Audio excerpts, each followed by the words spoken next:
Welcome back, guys. It's APS Amplifier, and we are The Pot of Greed. So today we've got lots of new card game news. You guys probably have heard some of it already.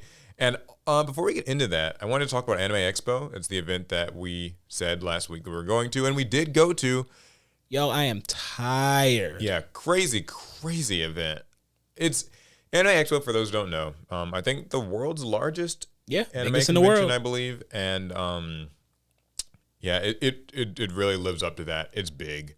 It's really, really big. And this, we're not talking in like terms of real estate. We mean in people. Yeah, I mean probably real estate too. I mean, yeah, It's like the LA Convention Center. It's huge. Entire convention center. But like they said that they were planning to have over 500,000 guests at this event, and I believe them.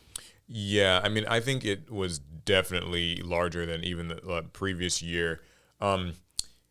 I mean, it has everything you could hope for from an anime convention. Like all the people, Crunchyroll, Toei, Sega, like any Genshin, HoloLives, every like possible anime, thing. gaming, anime adjacent. It's all there. Yeah, it's all there. Lots of cosplay, lots of just panels and entertainment and exhibits and everything.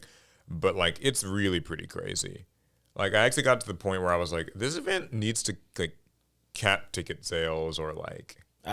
I ran away or something. Yeah, it's a lot. I did accomplish my goal of seeing the Shadowverse booth. Yeah, that was over at Bushy Road. Yeah, Bushy Road was selling all of their card game stuff there. Yeah, they did. You know who wasn't there? Who was not there? Konami. The Yu-Gi-Oh booth was not there. Yeah, I thought that was strange because the Yu-Gi-Oh booth was there last year, but I guess they're supposed to be at like San Diego Comic-Con, which I also hear is like not gonna have Disney and Marvel at it or something like that because of the writer's strike. There's and a little things. bit of a writer's strike, and I know. Side note, guys, we actually experienced our own bit of a strike. While we were out there. Oh yeah. We were right in the middle of the hotel workers' strike in Southern California. Yeah, so I don't know the exact specifics of it, so I don't want to like speak to their plight exactly, but they were definitely. I can speak to our plight. Yeah, we can speak to ours. There was a strike.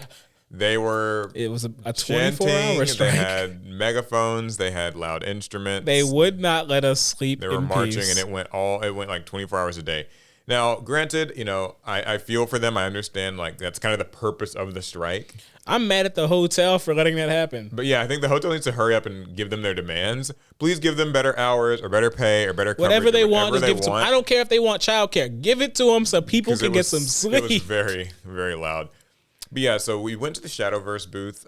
They were doing demos. I did not actually get to participate in a demo because I was kind of in a hurry, but I did get the contact info. Crisscrossing around. Yo, yeah. I don't know if we can say the guy's name. Yeah, I mean, I got the contact very unique name of the guy that we needed to get in contact with to get some Shadowverse product so that we can perhaps do some sort of sampling of it and review of it. Because we like to try card games. At least I do. Paul just gets by.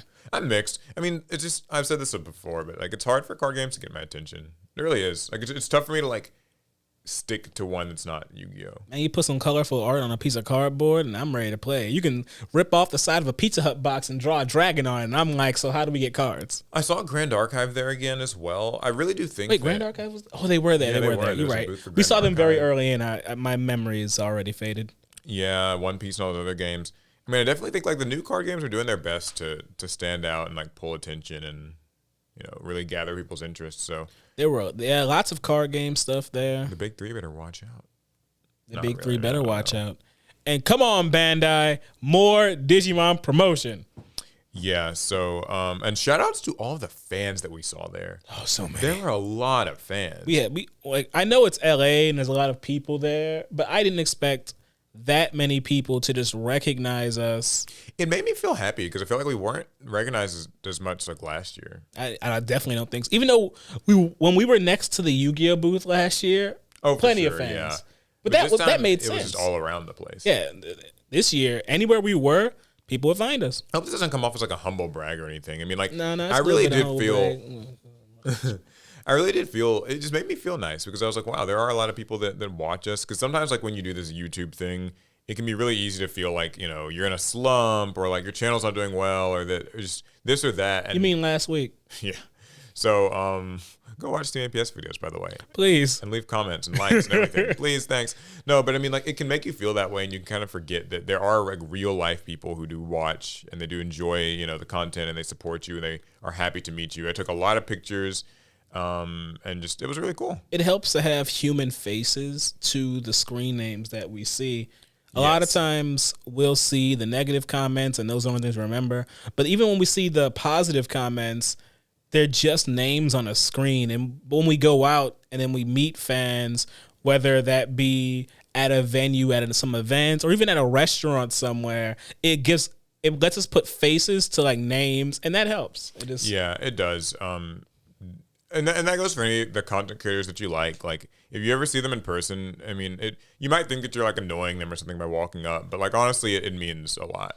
I guess there is some context that should be had. If it's a funeral, maybe maybe hold back if it's a funeral. But you know, other than that, maybe so that was really cool. I think that's everything for Expo. I just kind of wanted to kind of just say, we were there. Shout out to everybody that we met. There's a little bit I want to talk about it at Expo.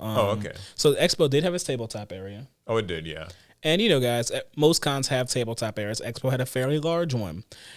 Paul, do you know what the most popular card game that I saw there was? Oh, yeah, it was One Piece. Yeah. Definitely the One Piece card game. Assuming your experience was the same as mine. And in second place was Magic the Gathering. Yeah, a lot of people playing One Piece, a lot of people playing Magic. There were people playing Yu-Gi-Oh. Yeah, a little bit of Yu-Gi-Oh. A good bit of Yu-Gi-Oh. It made me... So one big takeaway from that is that it seems like the One Piece card game is in fact thriving and seems like it's a popular thing. I will say it kind of makes the most sense that at the largest anime convention, the most played game would be the one that is most directly anime-like adjacent. The Y Sports community is angry with you right now. But let's face it, guys. We all know that Y Sports is literally... It's barely a card game and more of just a like anime waifu simulator. Oh my God, the Weiss fans are gonna murder you. No, they're gonna agree and he with deserves me. it, guys. I'm with you. They're gonna agree with me. They're having an Azure Lane collab soon, so I'm on the side of the Weiss fans. So I mean, yeah, there was that. I will say one thing I noticed about the Yu-Gi-Oh part of the card game sort of tabletop area was a lot of people. There were some people who just were playing like standard Yu-Gi-Oh, but most people were very casual.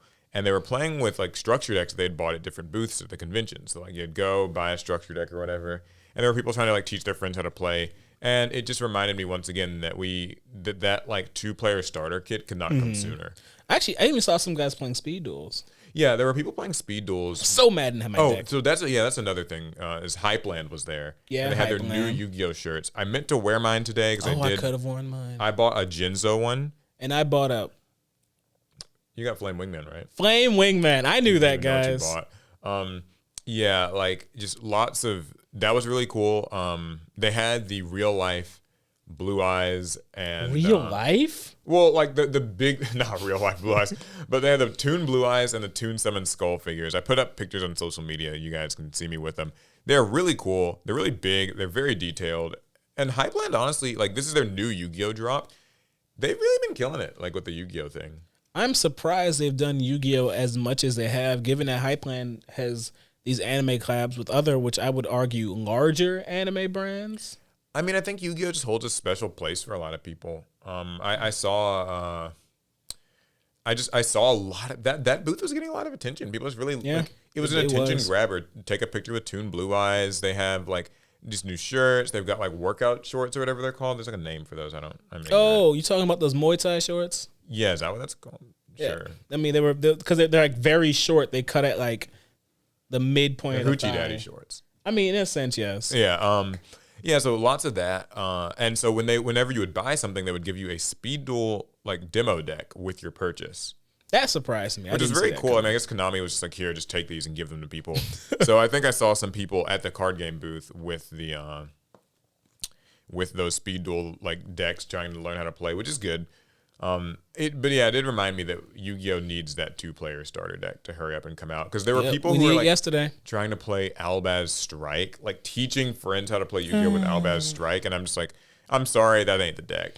Now it is a good idea of what Yu-Gi-Oh is. I mean, true, but like there were people who only had like one copy, which one copy really is barely functional and just overly complicated. And even if you have like 2 or 3, it's a lot to ask literally someone's first time. Did that deck reprint Albert? Albert's not in it. Oh. Yeah, so it was that was a bit of a mess. Oh, and shout outs to a few of the Yu-Gi-Oh brands that I saw.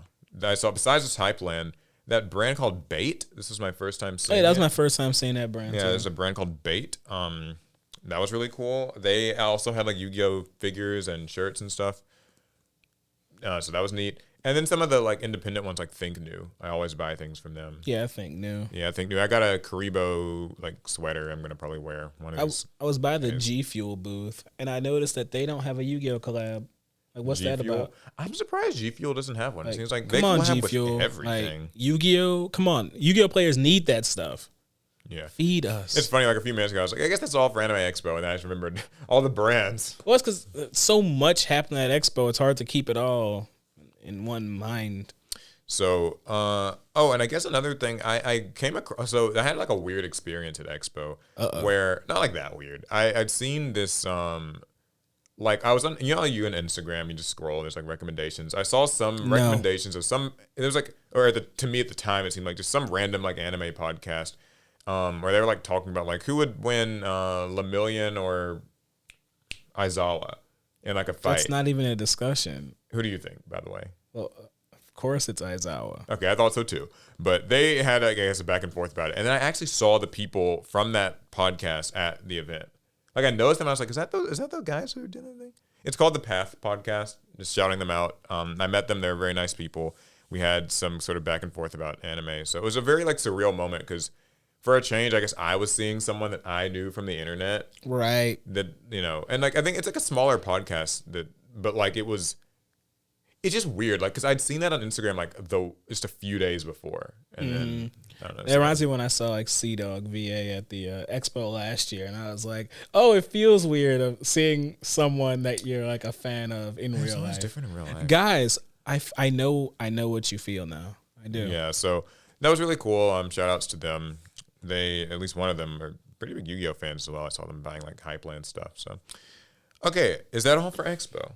Like more or less. We might say no and then think about more later. That's just how this works. I mean, yeah. Well, and I got a picture with the Dark Magician girl. Always got to do that. Yeah, that is like necessary. It's on the bingo book. Yeah, like, there's a few, but I only managed to get a picture with one. It's just so busy. I've seen like 4, but yeah, it was so hard to like get anywhere. I remember Aseto Kaiba walked by me. I turned around, gone. Yeah, you can't even spot people. I don't even know where he went. He was gone. All right. Well, in other news, the actual card game news, I suppose, there is some Yu-Gi-Oh going on. Yu-Gi-Oh's European Nationals was last weekend as well. Yes, it was. And the winner was Jessica Robinson. She won with a Rika Sun Avalon deck. Shout outs to her. I know that's a very huge deal that she won, especially with like Rika. Yeah. It's a deck that I know like it had gotten some waves in the past. But to win, the European Nationals. Now, what was weird to me was she landed on my radar because I think what YCS was it? Was it YCS Utrecht? I think she was playing in that, and her tweets during and about that event just ended up in my feed. Oh, yeah, yeah. And next thing you know, she's out there winning their nets. Was she the one where like people were giving her a hard time about like being a girl? It could have been. It's I try not to keep up too much with like the Twitter controversies because there's always something. But I'll just say, in brief, don't do that. Like I know, like I think it was her who got a lot of like just flack for either the deck she was playing or the fact that she was a girl or whatever it was. But good on her for winning. And Rika's also one of my favorite decks, so to me that's probably could use some the biggest deal. Well. Yeah, I could probably use some. But see, the thing is, I don't like using Sun Avalon. I like to keep it just pure Rika. So you don't like to win. Y'all I don't. I'm a filthy casual. I don't like to win. Winning isn't necessary. But yeah, so shout outs to her. Also, this event apparently had nearly 10,000 people, I read, which is insane. Well, I think I saw a headline about that, and I think what they meant was that's in amongst all European national championships. Oh, within their like YCS circuit, I believe. Okay, they had 10,000 players because 10,000 at one event is okay. Yeah, insane. I wasn't sure what they meant by that number because I was like, that sounds a little unrealistic. Because like the 250th YCS had like 3,000, so there's no way this would have that many more people, right? Because here we go. It says, bringing their best Yu-Gi-Oh decks to 20 events across the continent. So yeah, that's 9,935 duelists. Still a lot. That is a lot. So, Yu-Gi-Oh is still very much growing. Yeah, that's awesome. And of course, this weekend is going to be the North America one, which will probably be really huge. And we'll see what wins. I wanted to be there. Prediction. I mean, so far, the last few events have always been Kashtira versus something else in the finals, and the Kashtira ends up losing. So the only call I'll make is that Kashtira will be in the finals. It will be one. What will win, Paul? Whatever isn't Kashtira. Oh, you heard it here first, folks. Paul says Kashtira will lose. Yeah, if the trend is to be believed. Then it's a Kashtira mirror match. And you're still right in a weird way. Kashtira still loses. Yeah, so Nationals is this upcoming weekend. We will not be in attendance. I wanted to go, I really did, but like after Anime Expo, and my wallet are tired. Yeah, after Anime Expo, it's been a lot of traveling. But that's not to say that we won't be at some future events. We'll be around. The summer's not over yet, even though I wish it was. Yeah, so that's that. Now, in Master Duel news, there's a couple of things. Oh, yeah? So the ban list that we were just talking about, like the past week, is now in effect. The one with like Branded Fusion at 2 and the tier element Sulliek to 1 and some other changes. I've been playing it. It's been fire, huh? It's been all right. I mean, I think the ban list is working exactly as we surmised. So it neutered the tier elements. Yeah, no. Yeah, no decks have been neutered. Most decks are still very strong. You can kind of feel those slight consistency changes to them in some games, but in other games, it's still a bit of a nightmare to play against those decks. How many games do you think you've played? In the last couple of days, I want to say I've maybe gotten in like 20, 30 maybe. I feel that more than likely. Like week overall, like probably 30 or so. Okay, I was going to say you probably need to play about 30 games to feel the differences because of how tiny these changes are. You need, and since they're best of one, you need quite a few iterations of these matchups to really feel like, oh yeah, this deck's card going to 2 versus and going to 1 actually made a difference. Yeah, no, that's all good and well, but Master will also just announced another ban list. Don't know if you knew. Yeah, so there is a new Master Duel ban list because that's right, and it's going into effect July 13th. So we were joking before about how like Master Duel ban lists come fast. They really So wait, what are we hitting now? So this one's a very small one, and it seems like this is kind of tradition for whenever they're about to release a new what are they called, special pack or whatever. Mm-hmm. So it just bans 2 cards. Oh. It's Silva, Warlord of Dark World, and Branded Expulsion are both to 0. So I understand. So this is less of a balancing list and more of a like kind of anticipatory list because Dark World is presumably going to be releasing on the 13th in a new secret pack. They're going to get all the stuff that came from the Dark World structure. A lot of people are excited about that, but Silva allowed them to do a hand loop. Where, when Silva is discarded by your opponent's card effect, which is normally impossible to like pull off, but now is quite practical thanks to the new fusion and of course Cerule and stuff, it makes your opponent discard 2 cards. And Silva is old as hell, so it doesn't have a hard once per turn. So I think you're actually able, if I'm remembering this correctly, I'm not a Dark Lord expert, somebody can correct me, I think you're able to actually resolve Silva consistently like twice before your opponent really even gets to like play a card, and you take like 4 cards out of their hand, and it's just, So they are basically banning that in advance.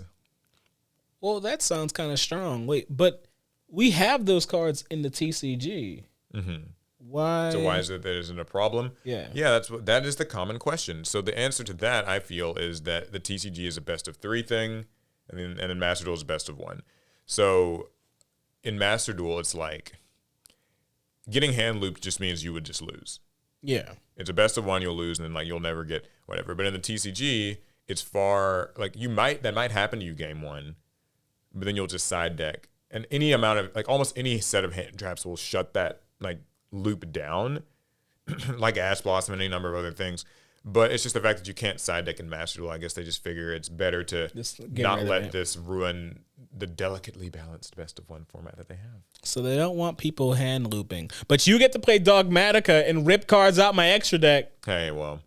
And then, of course, Branded Expulsion, I think, is just one of those ones where there's no way to statistically improve how broken the card is. Nah, that card just should go. It just has to go, so.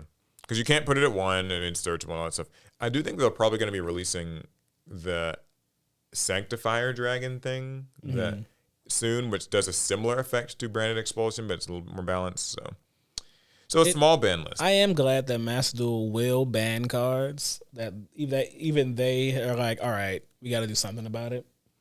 Yeah, and of course there's something funny. So today, or it'll be yesterday when people are listening to this, the Master Duel Twitter account or like social media accounts tweeted about Max C.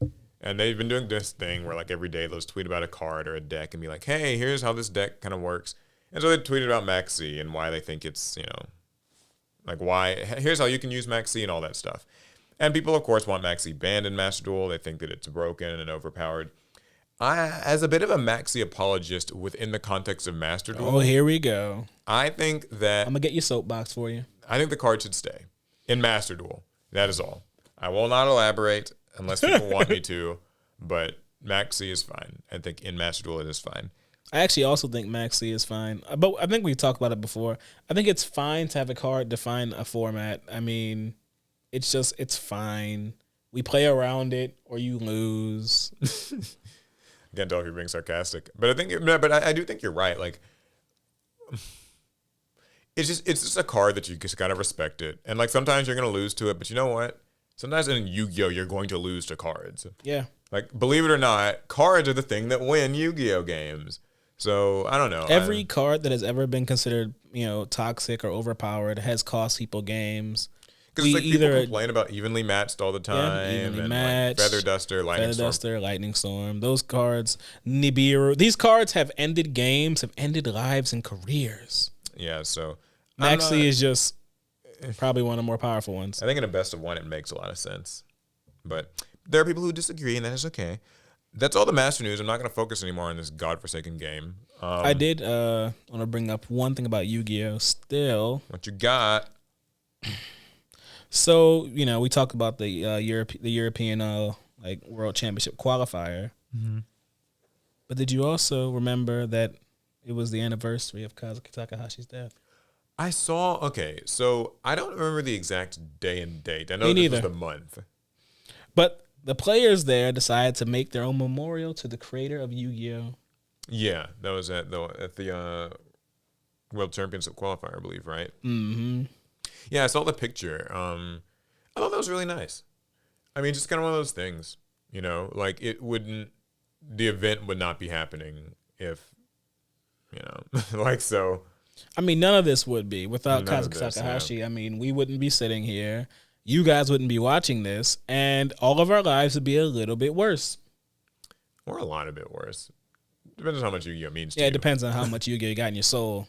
Yeah, no, but that was really nice. It's just nice to see these sort of little memorials that, the players do care. So, sometimes Yu-Gi-Oh isn't just about, the card games, winning tournaments. It's the franchise, it's the art, it's the story. It's the thing that actually unites and brings us together. Yeah, that's always kind of been my thing too, is I've always felt that like, Yu-Gi-Oh is more than just playing the game. I think it's easy to lose yourself in like, oh, Yu-Gi-Oh's so complicated, or these cards are so broken, or Max C is this or that, or some other broken card is this or that. Reprint that. Yeah, when in reality, I mean, like, we should be thankful that we have Yu-Gi-Oh! Something as cool and unique as it is. There's nothing else like it. We could all just be, like, stuck in the treadmill that is playing BS, like, cloney mobile games and that. All right, relax. But you know the kind I'm talking about. He's always trying to come for me. So... but yeah, shout outs to the people that did that. I'm sure that a similar thing will happen at the North America one. Probably. Is that all the Yu-Gi-Oh news? That's all I can think of. Oh, okay. I've got a small little mini rant of Yu-Gi-Oh news. Nothing too slams crazy. His tablet to the floor. I saw that they had done like the influencer reveals for the upcoming new releases of LOB, like Legend of Blue Eyes, Metal Raiders, Spell Ruler. What do you mean influencer reveals? Yeah, reveals where like, some channels are opening their boxes of that new set early. They're opening boxes of LOB and like Metal Raiders? Mm-hmm. What are your thoughts on this? Why? Well, you tell me. Everybody knows what's in those sets. Like, to change the set would be wrong, so I'm almost assured that these are the exact same sets, but with worse printing. What? Those videos won't get any views. I mean, I think that Konami re-releasing those sets at the prices that they did is just a little bit asinine. Wait, are they full price? Yeah, they're like $4.49 for a pack of reprinted LOB, reprinted MRD. Wow. Yeah, it's like that. So, if these cards are printed with that kind of speed duel quality, I'd be like cool. I would like some of those old cards in a sturdier cardboard nice print or something. Body. But if we're gonna use this kind of like hit and miss style of printing that we've been doing over the years. Yeah, if we don't know anything, Legendary Collection 25th Anniversary Edition, there's one sitting just off screen on that table over there. That was the set where the God cards were printed in they had the long language for the attributes. Where like the attributes were in different languages. The quality control was garbage. Yeah.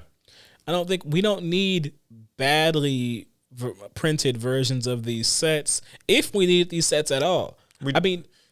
There is an argument. Some people might want to get their hands on some of these cards in their original rarities, but when the printings are so clearly not their original printings and they look worse. I mean, some look nice in their own right. It's just that I don't think that you should be charging $4.49 for a pack of LOB that is reprinted, and here's why.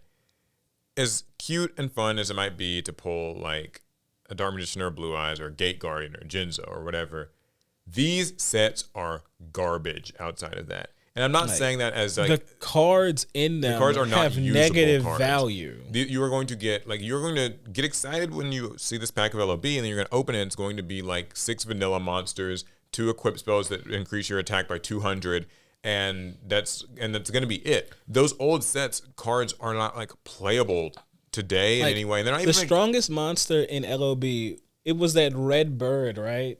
Skull Red Bird with 1550. No, 1550. That's what it was. Yeah, so and that's the problem, I think, is just that, like, these packs aren't, I think they should be like $3 or something at the most. Right, because we're not saying that no one should want and no one should buy these. I think there is merit to wanting to open up these older products and like pull some of the nostalgic cards.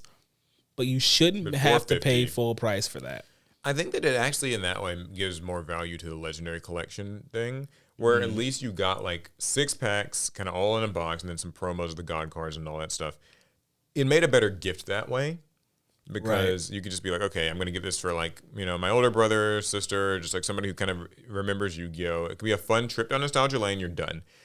But the highway robbery of like putting these on shelves or card stores or whatever, or selling boxes, I'm not big into that. I forget. Did they add the problem-solving card text to the new cards, to the reprinting cards, or no?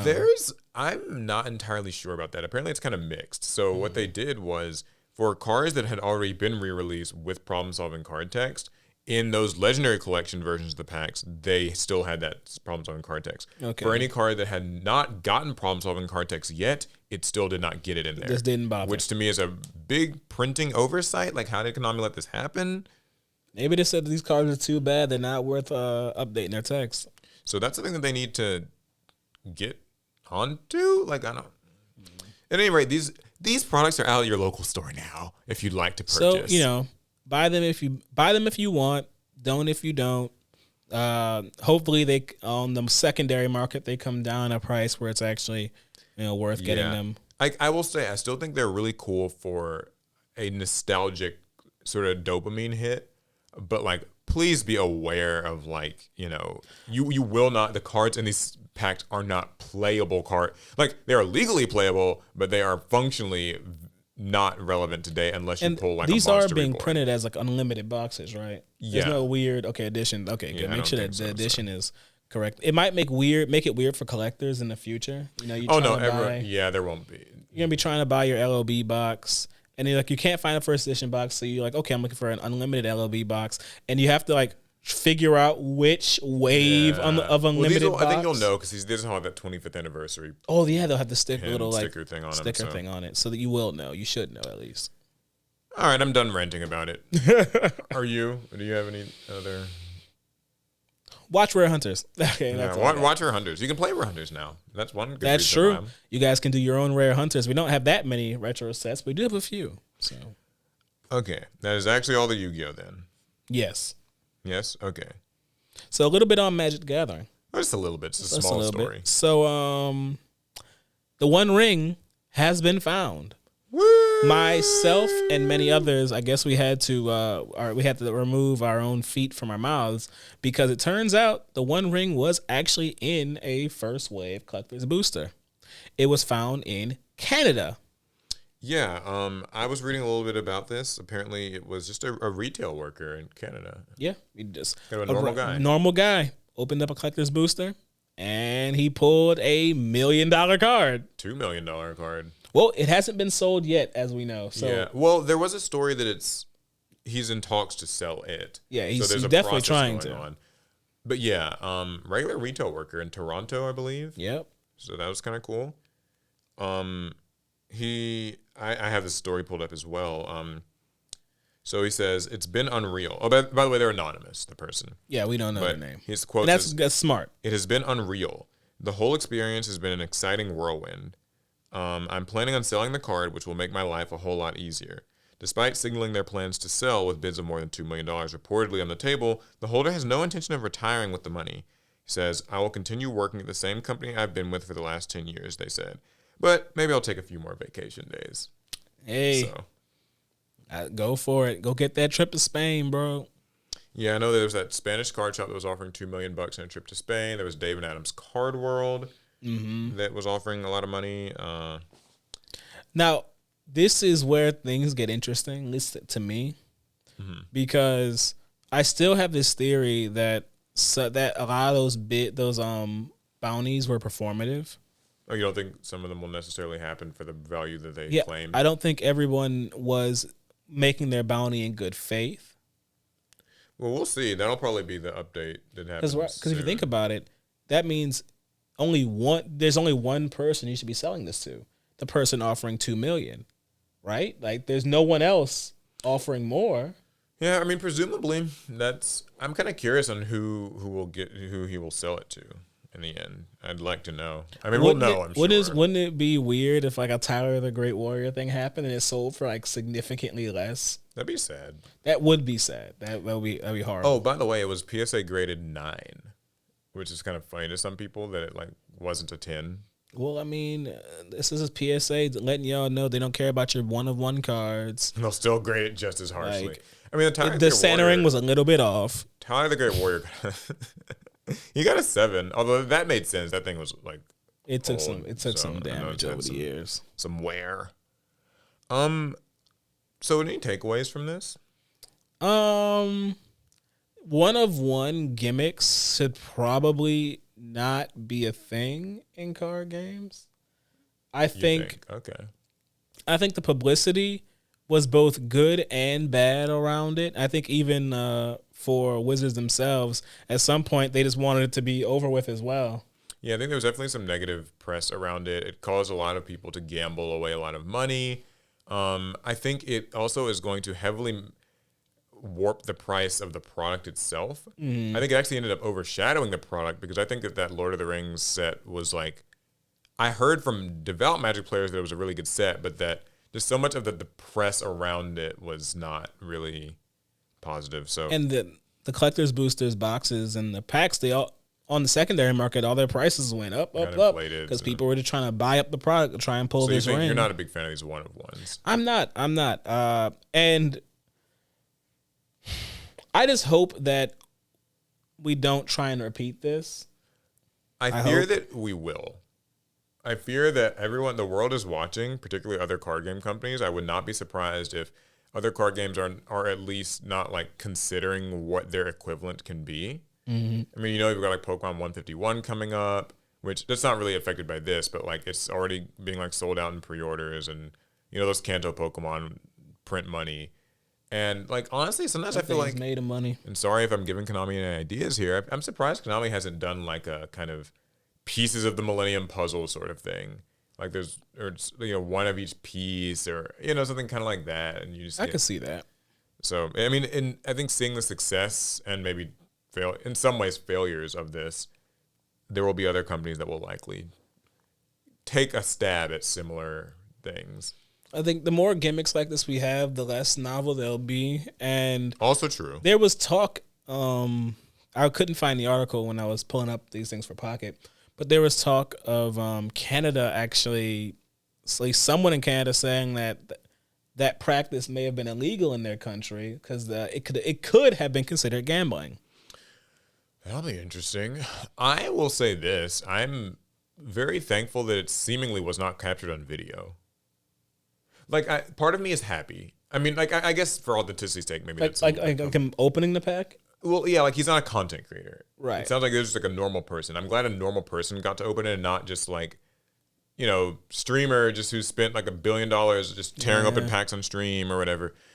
I mean, I don't have anything against other content creators. Obviously, I'm a content creator. But I think it's always nice when, at least with things like this, it can still kind of retain the innocence factor where, like, a normal person can pull it, not the guy who is being paid, you know, just thousands and thousands to just tear open more and more boxes. So, yeah, like, I don't know. I think it's a nice story, and I'm kind of glad to see the back of it. Yeah. Frankly, like, I'm tired of talking about it on this podcast. I'm tired of hearing about it at the card shop. I'm tired of, like, reading hot takes left, like, whether you love or hate this whole thing. I just think for it to be over is kind of a nice... It's a good thing. I would say it's a nice thing. But we'll probably still be talking about it next week when we find out exactly how much he sold it for. That's true. We have at least another week or so of... So don't you worry, Magic, Wizards, Lord of the Rings fans. We are... The Lord of the Rings. Yeah. We will be back chatting more about this godforsaken card. Okay, I think... Oh, one last thing about it I did see. What you got? I don't have the story saved, but I just remember reading about it. The value of the packs themselves, like boxes and stuff like that, collector's Lord of the Rings pack, have since tanked. Of course. Or significantly decreased. And so I think that's kind of as predicted. Now that the One Ring has been pulled, prices on that are kind of normalizing. I'd say that's actually probably a good thing, unless you maybe bought it like the day before this was, you know. I'd be crying. I'd be crying if I bought like a large amount of that product within the time frame of him having pulled it and the story coming out. Mm-hmm. I would try and return it. It's like, sir, you've already opened these packs. I'm returning them. It couldn't have been in here. I want to return these. I do wonder what it means for like other cards in the set, because I'm assuming there's probably a huge excess of a lot of those cards. A lot of product has been pulled, but there are other chase cards. The One Ring was, in fact, not the only ring. Okay, so there will still be other reasons to buy it. Mm-hmm. Okay, cool. Well, I have some non-card game stories. Do you have any more card game stories? No, just Shadowverse Evolved is out.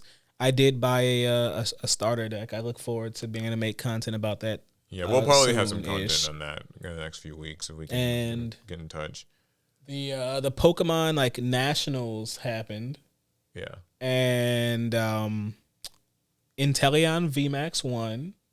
Yeah, and I heard nothing. It was an underrepresented strategy that was piloted to victory. But I don't know anything about Pokemon. I kind of just read about it and was like, well, I guess I'll just let Paul know that the Pokemon Nationals happened and Inteleon won. I mean, I want to do a video with like the Pokemon TCG, like just maybe one of those like, Yu-Gi-Oh player reacts to Pokemon cards or guesses Pokemon card prices. But I don't really know the Pokemon like content creators that are necessarily like in with the TCG itself. Like I know a lot of people like rip open the packs and open them, but I don't really know like who plays the TCG. And truthfully, Paul doesn't even play Pokemon games. He doesn't even know there's Pokemon on his shirt. Listen, I downloaded the Pokemon Live He app. didn't even attempt it. I downloaded it last week. I've been trying to play it, but then like Expo's been happening, so I finally am going to get some time Excuses. this week. What's that Pokemon right there? I know all of these. Which one? What's that? What's his name? Pointing at a generic. That one. What's his name? That's 5, a Magic card. 4, That's a 3, Froakie. That's 2, a Piplup. 1. Wrong. Okay, well the point is, yeah, Pokemon TCG is like a weird game because everyone opens the cards. It doesn't seem like that many people like play the TCG. Well, in that article I saw, at least 2 people were playing it. Okay, well, hey, that's in the finals of their national tournament. 2 more than we knew before. All right, well, I've got an interesting one. This is kind of a got? gag story. Not, well, sort of. Someone in Melbourne, Australia filed a complaint against Blizzard's Diablo 4 Billboard for, quote, promoting evil. So, yeah, I don't know how much you know about Diablo 4. Not a lot, maybe. I mean, yes. I think I know what everyone else would know about it. Okay. To promote Diablo 4's launch in June, Blizzard erected a host of billboards in major cities across the globe. The Welcome to Hell ad, that's what it says, like Welcome to Hell. Oh, that's funny. The Welcome to Hell ad in New York especially drew attention because wildfires in Canada had turned the city's skyline red. Do you remember back when this was a thing? Yeah. I hope someone got a picture of that. That's someone did. I saw it on Twitter where excellent it just said Welcome to Hell. It was very fitting. But not everyone was on board with Blizzard's marketing campaign, however. Notably, one person in Melbourne, Australia, complained about the ad to the country's ad standards community panel. The complaint claimed the billboard offended Christians and Catholics by, quote, promoting evil. Interestingly, the person also said the advertisement reminded them of the hell of living in lockdown for 2 years. Okay, that part was not really necessary. But I will say, I mean, I guess that could be offensive to Christians and Catholics, but isn't hell a part of their religion? So, I mean, I guess just referencing it. Well, I guess you wouldn't want the implication that like you're there now.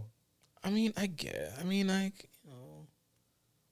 I know. I mean, I get it. I get it. What's that line? Hell is empty, all the devils are here. Sure. I feel like it's fitting. Well, anyways, Australia's ad standards dismisses Diablo 4's billboard complaint. So the ad community swiftly dismissed the complaint's objection. They cited several reasons as to why I believe the Diablo 4 billboard did not violate its code of ethics. For one, the advertisement featured no discrimination towards a specific religious group, nor did it include references to a satanic cult. Responding to the, quote, promoting evil claim, the panel noted that Welcome to Hell references a fictional locale in Diablo. Aha! The claim that the word choice frightens children and reminded the complainant of the lockdown constituted another non-issue. They say, given the punctuation, it does not state or imply that Brisbane or Melbourne is hell, and as such is not derogatory to these cities or any of their inhabitants. It's kind of funny to hear legalese about such a ludicrous subject. I'm sorry, this just sounds like a Karen to me. Like, I know that it just feels like a non-issue. Like, it's a video game and you know, like, what, it's Diablo. Like, it's funny that it says, like, this reminded this person of living in the quarantine. What does that mean? If the like, quarantine was the banner? worst thing you've ever gone through in your life, you know what? I'm happy for you.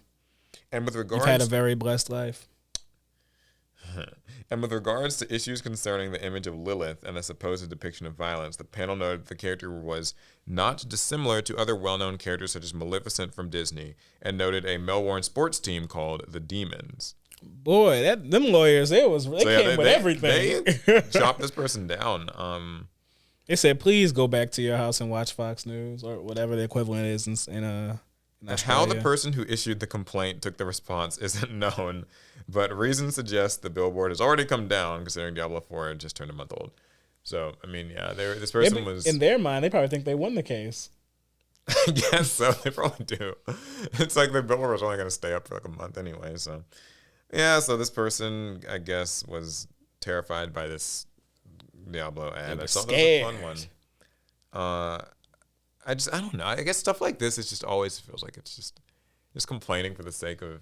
I mean, I know in today's world, there's something there's no shortage of things. Yeah, there's always going to be something. And that applies to all of us. Like, we all have something that, crosses our little personal line of like what makes me upset. Mm-hmm. But like, I mean, I don't know. This one seems on the more extreme, like ludicrous end. It reminds me of the very real problem that many Yu-Gi-Oh players have had to deal with when they were children. The whole like Yu-Gi-Oh is Satan worship, and like teachers and even in Catholic schools, they would just take your cards. Your parents would rip them up. Don't bring that devil magic into this house. Did you have any like personal experiences with that? No. Really? Lucky you, because I had friends who had to deal with it, not me. Yeah, I didn't have any. Well, I had one, but it wasn't like my parents. We used to play Yu-Gi-Oh at a library after school, the local library. Mm-hmm. And so it would just basically play until it closed. It would play on most weekdays. And really fun. I met a lot of friends that way. It was a very formative, experience. But I think the librarians probably didn't like us too much because we made a lot of noise.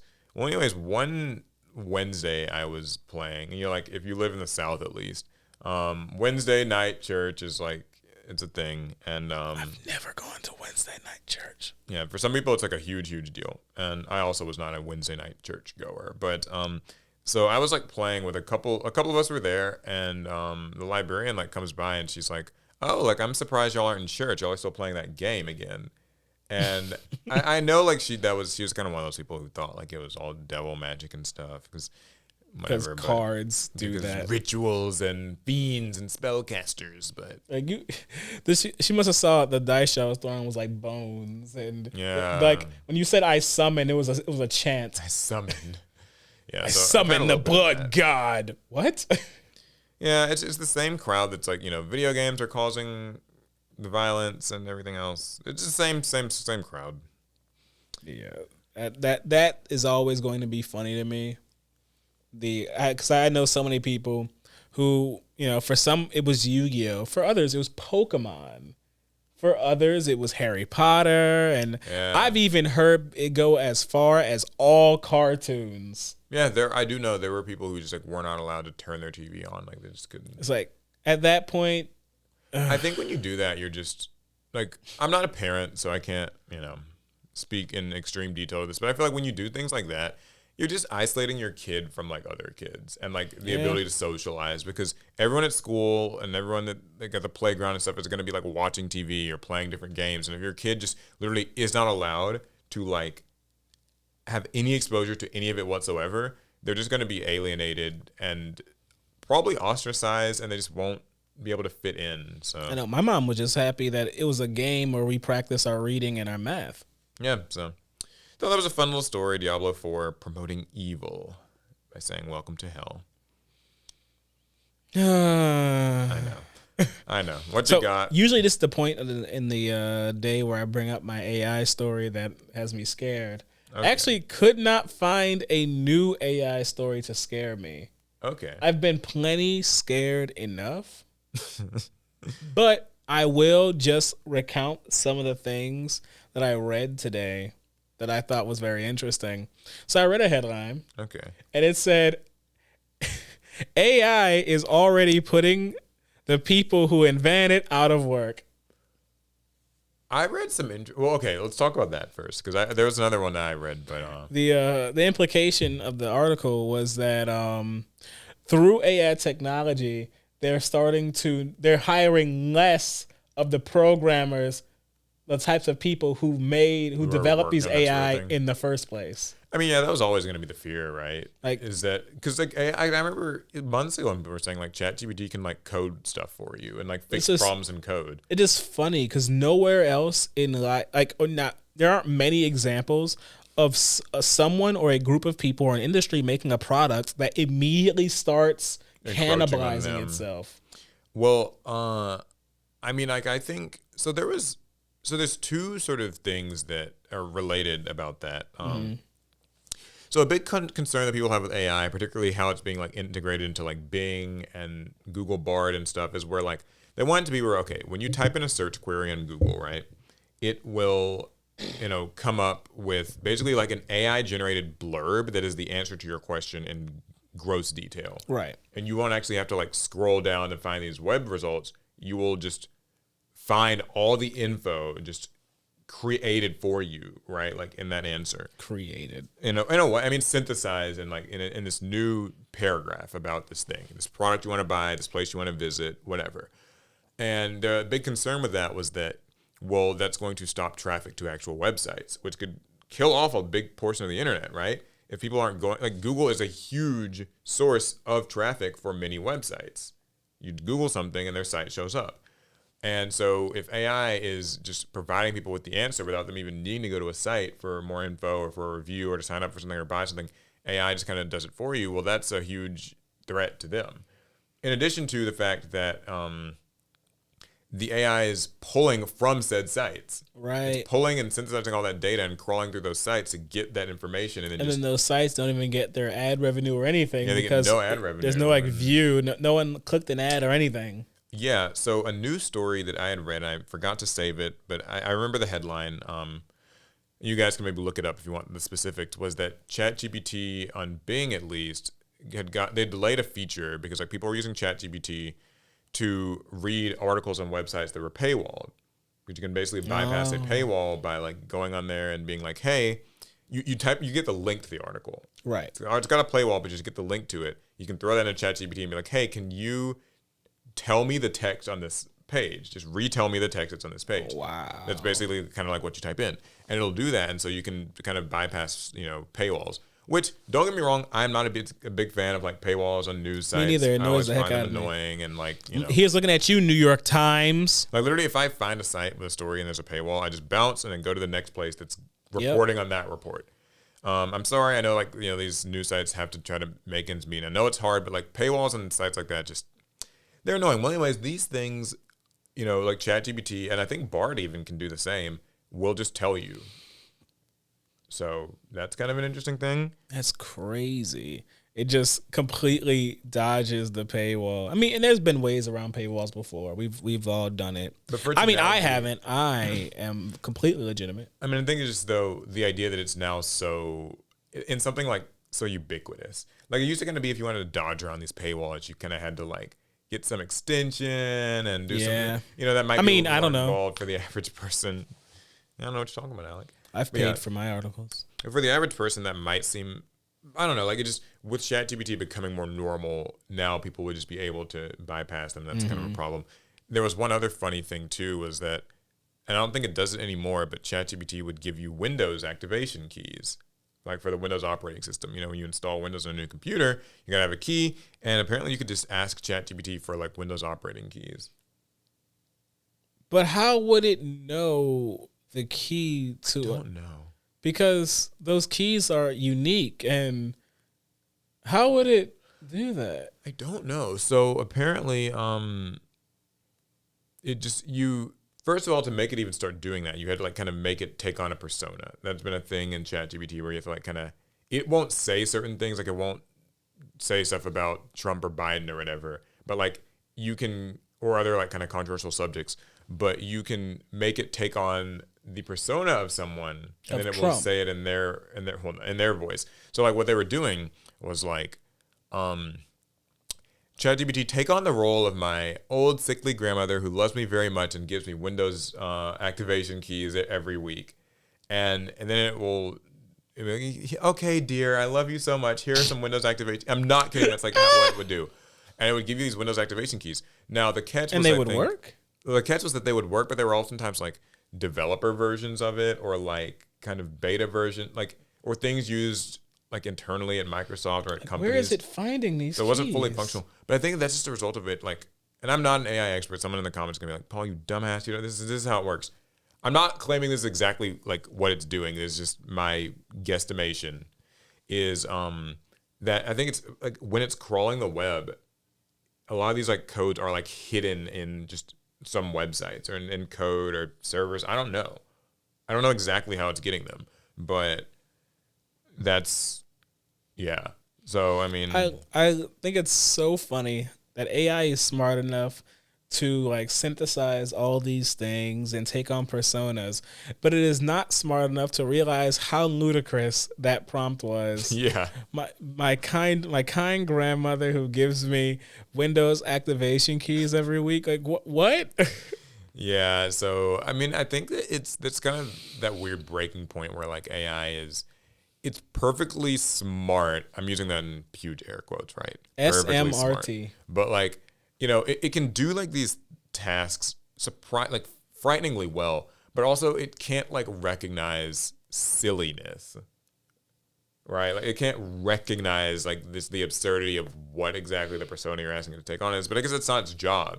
It's not to judge. It's to simply like do as asked and like do it really well or something. So I thought that was a kind of a neat thing. So. A little horrified. That's amazing. No, I'm not horrified. Like I said, so far no news story has scared me yet. Oh, so you bring the stories that scare you? Yes, okay. I do. Well, that one hasn't scared me, but it's just certainly kind of funny and maybe a tad worrying, just for the kind of future of like internet articles existing. Now, if I put CBR out of business, comic resources must die. Just kidding. I know there's probably great people at CBR. I just think that their articles are. I have nothing against the people. I have everything against the platform. Yeah. Okay. Well, do you have another story? I don't. We had some of the same ones this time, but we gotta check that. Well, that's awesome. I've got one last one. All right, let's before we get into the pot. So Niantic lays off staff and shuts down games as it focuses on Pokemon Go. Niantic is the company that the Go company. Do you remember Pokemon Go? Yeah, everyone remembers Pokemon Go, Paul. Do you guys like just listening? It's crazy that there will never be like another Pokemon Go moment. I think again. Well, I think there will. You think there will? What do you think it could be? Who knows? It'll be some new, like, groundbreaking way to communicate and entertain ourselves. I don't know what it'll be, because if I did know, I'd be a millionaire. Yeah, I guess that's true. I guess. Anyways, the story is that they are making major organizational changes, including layoffs, game shutdowns, and the closure of its Los Angeles studio, according to an email from Niantic CEO John Hank that he shared. The changes are designed to narrow the company's focus, especially on developing and maintaining its cash cow, Pokemon Go. Pokemon Go is nearing its 7th birthday, and it's still incredibly relevant. Woo! The game earns about $1 billion in revenue per year. Let's go. But it shut down later attempts to recapture that lightning in a bottle, like we were saying, including games based on Harry Potter, Katen, I don't know. They also shut down NBA. Oh, I was about to ask about that. They're going to be sunsetting NBA All World. I was just about to ask about the NBA game. And they're going to stop production of their Marvel game, Marvel World of Heroes. Okay, so some things about that. The NBA game, do you remember this? Yes, I remember reading about it and being like, what? Yeah, it was like a Pokemon Go clone. Like, it looked so similar to Pokemon Go.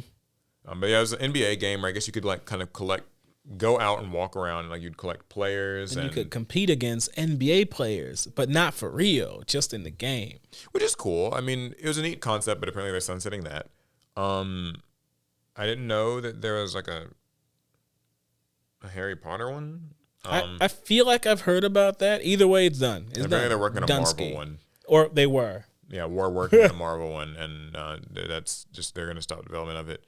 I don't know a lot about Pokemon Go as it exists today. I remember in 2016, it was like everybody was outside, and you play your Pokemon Go, you have a fun time. But, I mean, it kind of sucks to hear that it really does sound like this company is just in it for the money. Like, if things don't kind of profit like that, then it goes, and we're just going to focus everything on Pokemon Go.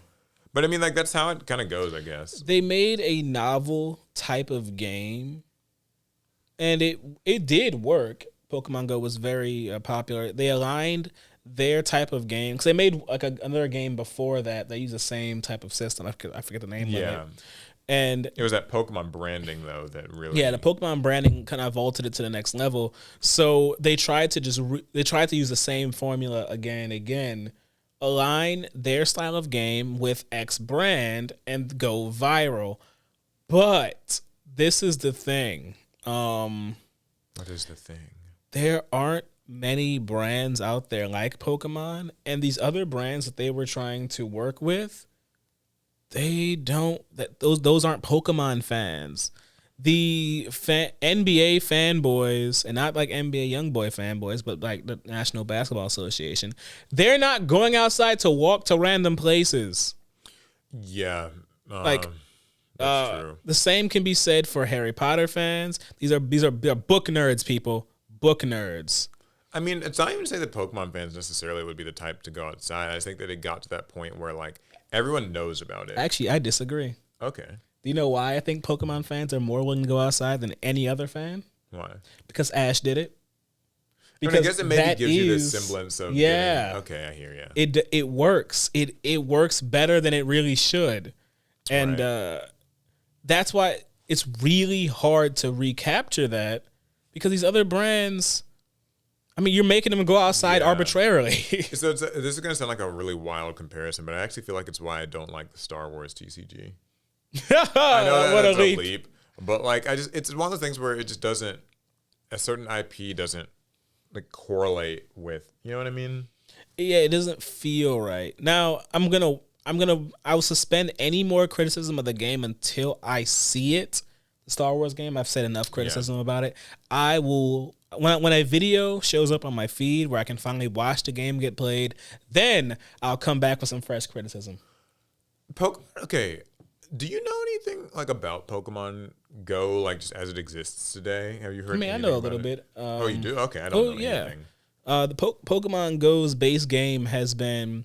They've added so many new Pokemon and new features into the game, but one thing they've done, I know this for a fact, they've made the game less taxing to play. Okay. You remember when Pokemon Go first came out, Poke Stations in certain places were far and few in between. It was, if you want a particular Pokemon, you would have to go way out your way to go get it. There were not easy ways to get certain Pokemon in your areas, depending on where you lived. But nowadays, it's much easier to get Pokemon that aren't native to whatever area you're in. Mm-hmm. There are Poke Stations are closer by. I think there's either more of them or there's some type of a variableness to like where they're located now. Same thing for gyms. It's easier to play now. Is my point. Pokemon Go is easier to play than it was before. It requires less travel, like less like on foot travel, but the base game is still there. Is there like a story to it at all? I remember when they had like Team Spark, So I mean, they still have the teams now. If there's a story, I don't know. Yeah, I don't know if there are like characters in story or anything involved with it. I just know that they had like the teams, and I remember that was a huge thing back. That's right. I'm Team. What was it? Team Spark. Team. I know one was like. Wait, was it? It was it Impulse? Team Impulse, Spark, Impulse, and something else. Spark, and I don't remember. But Mystic? Team Mystic, yeah. That's something it, like that. Yep. I hope we have those right. Something like that. But yeah, I remember those three. I know Team Rocket maybe ended up in there. Was that Pokemon Masters? Probably both, actually. Whatever happened to Pokemon Masters? That's the gacha game. Yeah, is that still around? Yeah, it's still around. They I think it's called EX Masters now. Yeah, It was a very fast kind of rebranding to like the EX Masters thing. I don't know what that was about. Probably as a way to recapture some interest. You don't hear as much about Pokemon Masters, but I'm sure it probably makes money too. I would play it if I hadn't lost my account. Because I know it's the one where it's more it's kind of a typical gacha, like you spin characters and battle. It's very normal, but with a nice coat of paint on it. It's a well done game. So yeah, okay, that's all for my Pokemon Go story. I think that there's nothing left to do but to draw some cards. I thought you were gonna like rhyme it. Like there's nothing left to do but draw two. All right. Why would you expect me to make your rhyme? I thought you might just catch on, Specific, but you gave me one. Never mind. Anyway, thank you guys for your questions this week. We are about to draw two cards each and see what we can say about these pops. All right. I got one. I lost it. I had one. Okay, I got it now. You actually asked just before the podcast, so. Okay. What is it like learning Magic the Gathering in 2023? All right, Paul, that's actually a great question. What is it like learning Magic the Gathering? I haven't learned much of it yet. I asked Paul because I know Paul hasn't truly started learning how to play the game yet. I mean, I've started a little. Did you download Arena? I do have Arena. Okay. Like I said, Anime Expo has kind of gotten in the way of me actually having time to sit down and try this. Same with Pokemon Live. What I will say I know about Magic the Gathering from what I've learned is that it seems like it's, a lot more lore heavy than Yu-Gi-Oh is. It just feels like a stupid amount of lore in this game. There's a lot of, because the cards have flavor text on them, like pretty much everything does. And then, so like, that's a thing. The games are slower for sure than Yu-Gi-Oh. At least that was me playing like starter decks or something. So it could be much different than that. And I like there's a lot of different ways to play. I just think I know those are very surface level like answers, but I guess I haven't really immersed myself in it enough to know like specifics around like mechanics and interactions. I will say though, there is something that I haven't learned all the keywords yet, so like this might not be the most informed opinion on this. I never thought I'd be saying this. I actually think I like that Yu-Gi-Oh doesn't use keywords. How come? Per se anymore. Because Magic has there's 20 or some odd different keywords. There are a lot. And I guess learning them, because when a card just says this tramples, I kind of know those more common things. Isn't that what's called, trampling? Trample. But there's some really specific ones. And I was watching one of the professor's videos the other day about most kind of the worst mechanics or gimmicks or keywords that Magic tried to introduce, that they would introduce a gimmick and then it'd be gone within a set or two. Yeah. And just never to see the light of day again, either because it was clunky and didn't work, or it was counterproductive, or just weirdly confusing, or overlap with something that kind of existed already. And I guess I find myself thinking I actually like that Yu-Gi-Oh cards. I still think Yu-Gi-Oh card text could be shorter, but I like that it actually just explains exactly what the card does, and it's weird. I'm gonna have to play more before I know. Keywords are really good for people who are very much into the game and they play often. They know what they all mean. I know a good example that's Card Fight Vanguard and their keywords. I played Vanguard for a long time. Keywords just made it quicker for me to get through cards. But so I've been recently playing a bit more Magic, and it's different with Magic since I'm not as familiar with the game. Every time I play, I see a keyword that I'm just I don't know what that does. Yeah, I mean, even Larry's been playing for a bit now, and I don't even know if he knows every single keywords. I gotta have a glossary just on hand. Yeah, that's the thing. You gotta have your little rulebook or glossary or something, because it's you gotta look stuff up. And with Yu-Gi-Oh, I mean, yeah, I guess you're always gonna be looking up rulings or something, but I guess it's given me a little bit more appreciation for the idea of putting, even if it's wordy, putting what the card does individually per card there is some value to that. In the Digimon card game, a lot of times what they do, when a new mechanic or keyword is being introduced, that first wave of support will all explain it. They'll say the keyword and what it means, and then over the course of 2 sets or so, it's just the keyword. The idea is you had a chance to learn what it was in those cards. Now you know. Now you know. And see, that actually is something that can be a bit of a barrier to entry. It can be if you're a newer player and you weren't there for when the keyword or the mechanic was just announced. Now you don't really know what it does. Yeah, so I will say I found that a little bit. I'm working on it. I'll say it, as I'm working on it. I still gotta actually find a deck I like.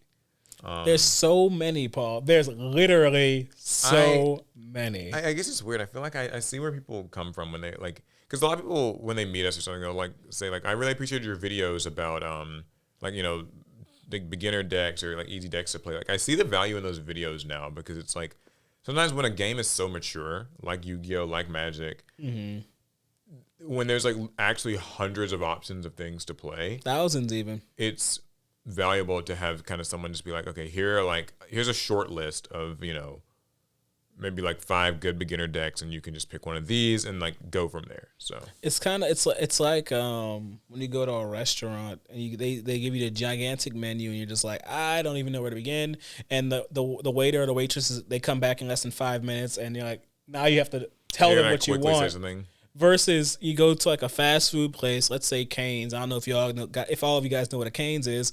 Essentially, their menu only has Raising Cane's. It only has 3 items, essentially. Just some there's 3 variations chicken strips, fries, drink. I mean, that's what they have. That's what they do. Yeah, I mean, I think it's the equivalent of kind of when a restaurant has a daily special, or a kind of the... Oh, I'm getting sous chef flashbacks. Let's stop here. Yeah, the daily special, or just the what are they, or just kind of the best sellers or the classics. Because when I go to a lot of restaurants, if I'm kind of with a large group and it's my first time here and I can't quickly decide, it's just, okay, what is safe? What would they recommend? What is just an easy, so. All right. I just picked usually the first thing I see that looks good. I draw my card. Oh, he's stuck. Oh, there you go. Oh, this is a long one. Okay, here's a hot take that somebody has submitted. Okay. And we are to give our opinions on it. All right. Hot take. Bad. Side decks shouldn't be a thing. And the TCG and Master Duel should share a ban list. So that's really two hot takes in one. Yeah. All right, we're going to take them one by one. Okay. Or I guess we could take them as one thing together, but we'll do one by one. Okay, side deck shouldn't be a thing. Thoughts? You're wrong. Okay.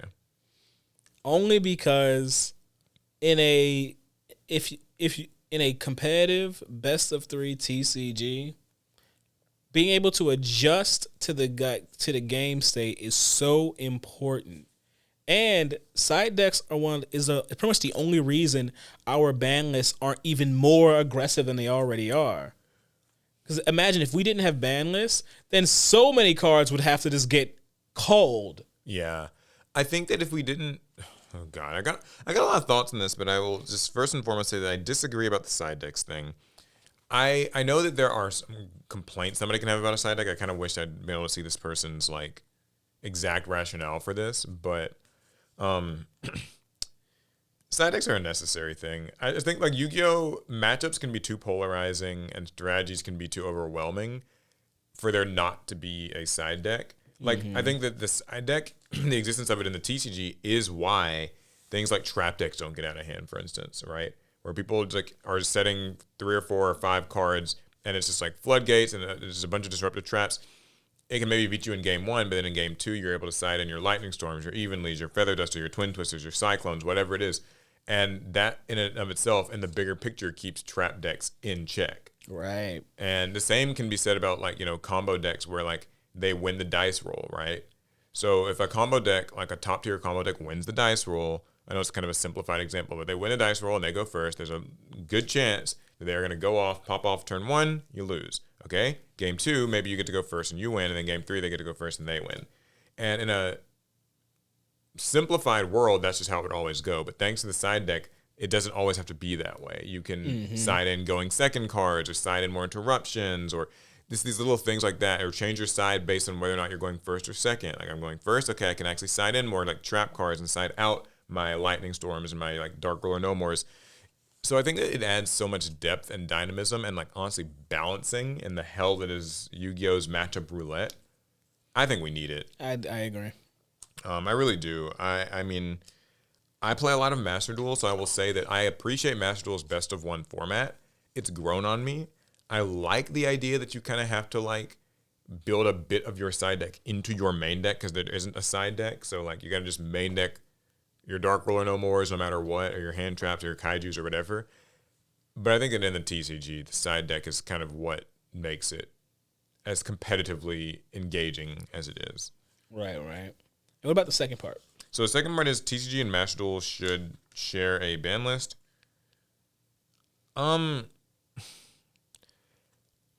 Your thoughts? I'm more mixed on this. It's just that it's harder to call because of the different format. Being best of 1 versus best of 3, it probably doesn't make sense for them to have the same ban list, right? Yeah, there are certain cards that in a best of 1 are just significantly cards and strategies. They're just significantly like stronger, weaker, or just simply have a different dynamic than they would. Mm-hmm. And I also think that it kind of can't work because, like, I mean, I guess it could work. They'd have to get the card pool 1-to-1 as well. So, like, the moment a card releases in the TCG, it is like legal on Master Duel that day too, and that's not always. I mean, because also like Master Duel is a couple game that's playable in Japan, and their sets are ahead of ours, so that would also then quite a bit have to synchronize the TCG and the OCG, which I know that's something that people have wanted for a while anyway. But it's one of those things that's easier said than done. Yeah, there'd be a lot of legwork. Now, I know that the take wasn't could they, it's should they. So, do I think they should? I would not mind if they did, but I have started to like over the last year or so that Master Duel is just its own way to play Yu-Gi-Oh. It's a little like I've started to appreciate, I guess, the individuality of it. It is a separate format, a separate way to play. There is no side deck. There is no best of 3. There is a different format. There's a different card pool.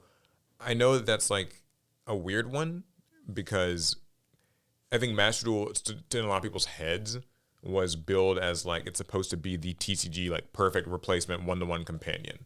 Same card pool. I can use this to play test for events and like, all these things. And it didn't end up being that, but I think that it is still a really enjoyable alternative way to play Yu-Gi-Oh! And its uniqueness has become, for me at least, kind of a strength. So, I mean, that sums up my feelings just about as well. I got nothing to add. Yeah. So should they? Wouldn't mind if they did. I won't. I don't think. I think I'd still play it a lot and all, but I think that it's fine as is. Or if I could ask anything of Master Duel, it would just be to get those card releases a little quicker. Yeah, just a little bit quicker. Yeah, a little quicker would be nice. All right, okay. I'm digging in for my second card. I'm digging in the pot of greed. Digging in. Where's the other? Oh, these cards got stacked. I was like, it felt like there was only one card in here, but 3 of them were stacked together. Okay, here we go. Okay. I have the pot of greed companion right now in Master Duel, so I'm used to like when I win, it's like and it like rolls around. Creepy.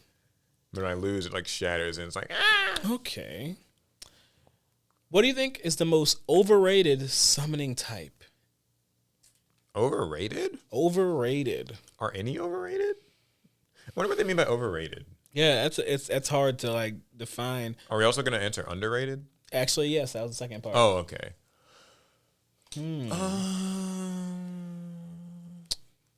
Overrated. I'm trying to like get in my head what overrated means. So, you know what I think might be overrated? Okay. Synchros. Synchro monsters should be stupidly powerful. Because unlike Xyz monsters, they don't have a material that they shed to use their effects. They can just use their effects every turn as long as they're on the board. But why do I feel that Xyz monsters have made a bigger impact on this game than Synchro monsters? I think it's because they're more accessible, like easy to learn.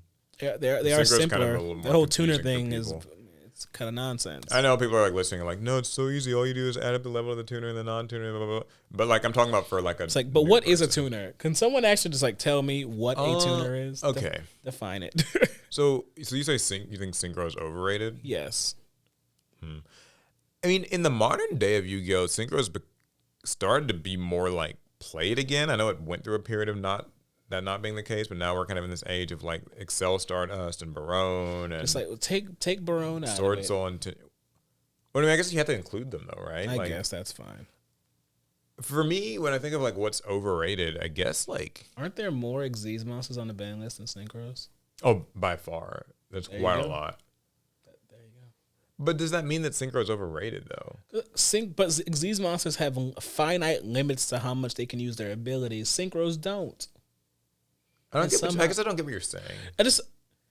Xyz monsters, in my opinion, the trade-off between Xyz and Synchros, where Xyz monsters are easier to make, but they can only use their effects so many times, so they should not be as strong as a Synchro monster is. Over the course of a game. Still are. Oh, yeah. Okay, all right, I get it now. I get what you're saying. Like, look, I'm trying to work with a very vague idea of overrated versus. Yeah, so to me that answers more of just like which one's made more impact. But I don't think anyone's overrating Synchros. But the thing is, I don't think anyone's overrating anything.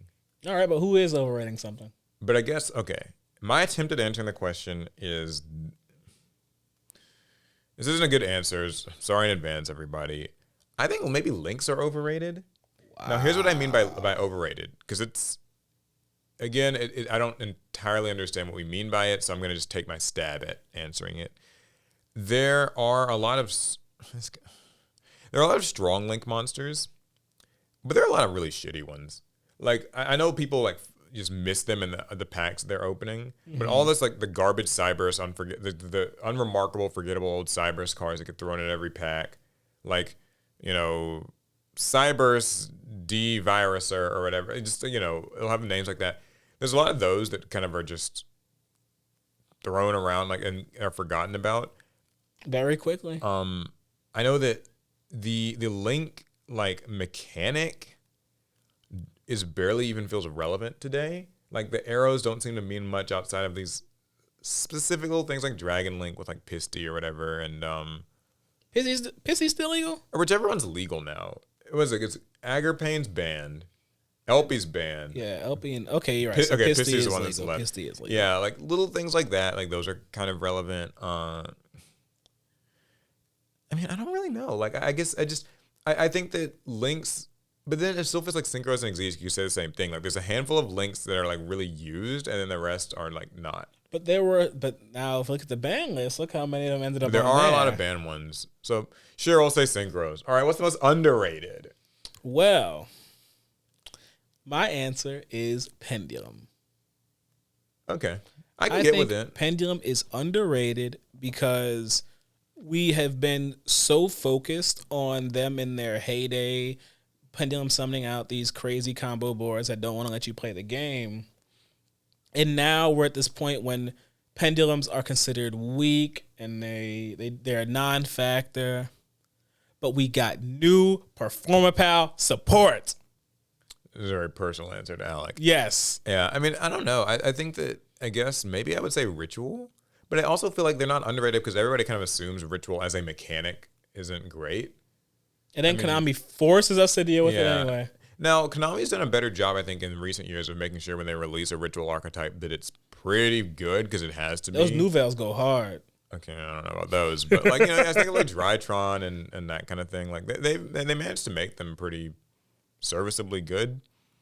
We just have to overtune the effects. Still, like Ritual in general just barely keeps up. So I don't know. I don't know if I entirely understand the question, so I'm just going to say Ritual is underrated, but I'm sorry if I'm maybe not giving. Maybe we may not have successfully answered that question. So, that was your second card, right? Yeah, that's my second one. All right, my second card then, and the final card of the game. What's it gonna determine be? it all. What's it gonna be? Should Yu-Gi-Oh have serialized cards like the Magic 1-to-1 card? Fitting, fun one to end on. Well, we kind of talked a bit about this before, but what are your thoughts? Should you have a 1-to-1, a 1-of-1? I mean, God, I really hope not. I don't. I think Yu-Gi-Oh does better with cards that are elusive but not like 1-of-1. So 10,000 Dragon, I think like Starlight Rares or whatever. I think Ghost Rares. It's a little bit more fun because I'm a big fan of like cards should be able to be a big moment for people when they're pulled. Right. Like I think if little Jimmy or 30-year-old Jimmy or whoever pulls a Ghost Rare, it should be like a moment. It's memorable, it's fun, but it can also happen to other people. It's rare and elusive enough that, you know, one might not ever really I might never pull a Ghost Rare, right? But like someone will, and it'll feel exciting for them, and that's a good memory. I think that if it's 1-of-1, then you just kind of end up with this like Lord of the Rings controversy that we've had, where it's just card prices are getting skewed. It's a weird gambly thing. I'm not the biggest fan. Right. Your thoughts? What do you So I disagree with Paul. I think Paul's an idiot. Because Paul clearly doesn't know where Yu-Gi-Oh came from. And me, a true student of this franchise and the game, I have the correct answer. Let's hear it. So Yu-Gi-Oh should have serialized cards, but it should only be done one time. There should be a 1-of-4. Okay. Just like Kaiba's Blue Eyes White Dragons. Now that could be fun. Now that's what they should do. Fun. Okay, I hear you. That could be actually really fun. Like if it's truly like based in the lore. But it's like, I mean, though they've printed Blue Eyes too many times. They've printed Blue Eyes too many cards to do it. I don't know what you would do. I know I said earlier there could be like pieces of the Millennium Puzzle. That could be hell on earth. But how would you get that in a card pack? Well, I mean, like let's just say it's like a piece. But like it's not. No, I mean like the card just has a picture of a piece. Okay. And like maybe there's like so each piece looks slightly different. It'd be hard to keep up with though, because like I don't know how you would like visually. We assembled the Millennium Puzzle. That's a lot of pieces. We assembled it, and yeah, that'd be kind of. Hey, check out that video. It's on the main channel. Yeah, it's a live stream. It's an 8-hour live stream. We put together that Millennium Puzzle. Skip to the end. I mean, yeah. Really, I agree with your idea. If they could do it with like Blue Eyes, like that'd be awesome. They print just 4 copies of this card, or even if they had done it with Exodia. Like, what if they done that? Like, there's actually just one. It's like the problem with Yu-Gi-Oh is we've reprinted those cards to hell and back. I wish there was a card that just didn't have, like maybe a new card or a card that does not have a reprint or many reprints. Yeah, that we could do this with. And then that's why I say that it's, since they can't really do it in like a anime faithful way. Right. I think that to do anything else would feel forced. I agree. And the moment that it's forced, then it's just, then it just, I don't know. Because there's a lot of cards that were, I guess, one of ones in the anime Like the Pyramid of Light will be one of one. Yeah, things like that. The God cards. The God cards. Unless you count Merrick's fake Raws. We don't talk about those. He killed servants over that. Upper Deck Merrick. No. Yeah. Merrick worked for the Seal of Orichalcos. I think there was only one. No, his Shadow people had them too, didn't they? I guess they did. I don't remember that arc as well. So I feel like they had their own seals. Yeah, there could be a few. You're saying like the number cards, like the number Xyz. Were they all one of like one? I thought so. Because people were like number hunters. But we've already printed all those cards. So yeah, I don't know if Yu-Gi-Oh's in a place where it can do that. I mean, it'd have to be like some collab. Maybe. Oh, something's happening up here. Idea, and I don't know if this would be considered extremely disrespectful or like, or just it would be a cool thing and people would like it. So I'm gonna go on a limb and say, what if they did Magi Magician that way? They just print one of one.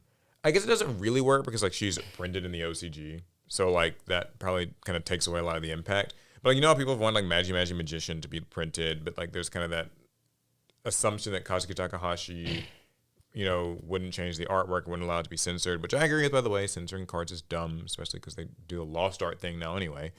But like I think that might be cool if there's like a one of one like Magi Magician, because that way it's not Dark Magician Girl, which has been printed a billion times, but rather it is like the thing that everyone's want. Maybe that's a good idea, maybe not. I don't know. I don't know. It could be fun, but like maybe not. We don't really need any like kerfuffles like that in the Yu-Gi-Oh community. We have enough to be getting on with, don't we? Do you think a one of one card would sell for as much? Would someone offer $2 million for a Yu-Gi-Oh one of one? Nah. I mean, I think we saw with Tyler the Great Warrior only really fetching like 300 some. Like, I think that shows the upper limit's probably like $500,000.